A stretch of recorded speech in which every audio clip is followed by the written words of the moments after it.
আজকে আপনাদের সাথে আলোচনা করব পেঁয়াজের জন্য অনুখাদ্য প্লাস পিজিআর কিসে পাবেন, এর কাজ কি ও কিভাবে কাজ করে এবং পেঁয়াজে ব্যবহারের উপকারিতা। এই দুইটি উপাদান একসাথে পাবেন আপনারা মিমপেক্স অ্যাগ্রোকেমিক্যাল লিমিটেড এর বায়োগ্রিন প্লাসে। অনুখাদ্য পেঁয়াজে কি কাজ করে বা অন্য ফসলে ব্যবহারে এর গুরুত্ব কী? উদ্ভিদের স্বাভাবিক বৃদ্ধি ও পুষ্টির জন্য 16টি খাদ্য উপাদান দরকার। এর মধ্যে 7টি খাদ্য উপাদান যেমন iron, zinc, boron, molybdenum, copper, manganese, chlorine উদ্ভিদের খুব কম পরিমাণে প্রয়োজন হয়, এই জন্য এদের অনুখাদ্য বলা হয়। খুব কম পরিমাণে প্রয়োজন হলেও এর কোনো একটি অভাব হলে উদ্ভিদের স্বাভাবিক বৃদ্ধি ব্যাহত হয়। এর ফলে গাছ দুর্বল হয়ে ফলন কমে যায়।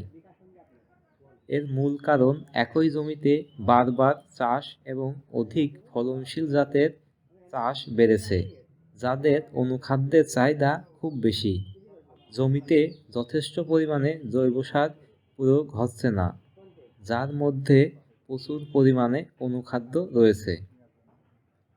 বর্তমানে বাজারে যে ধরনের রাসায়নিক সার পাওয়া যাচ্ছে তার মধ্যে বিশেষ কয়েকটি খাদ্য মৌল ছাড়া অন্য খাদ্য উপাদান থাকছে না। এজন্য গাছের স্বাভাবিক বৃদ্ধি এবং অধিক ফলনের জন্য অনুখাদ্যের ব্যবহার বেড়েছে, যা পেঁয়াজ গাছ মোটা ও ফলন বৃদ্ধি করে। পিজিআর গাছের রোগ প্রতিরোধ ক্ষমতা বৃদ্ধি করে, একই সাথে গাছ ও ফসলকে করে স্বাস্থ্যবান।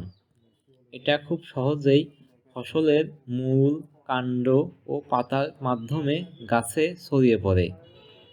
গাছের খাদ্য উপাদান বাড়িয়ে গাছকে সুস্থ, সবল ও সতেজ করে তোলে। এই দুইটি উপাদান পাচ্ছেন আপনারা বায়োগ্রিন প্লাস এর মধ্যে, যা গাছের রোগ প্রতিরোধ ক্ষমতা বৃদ্ধি করে।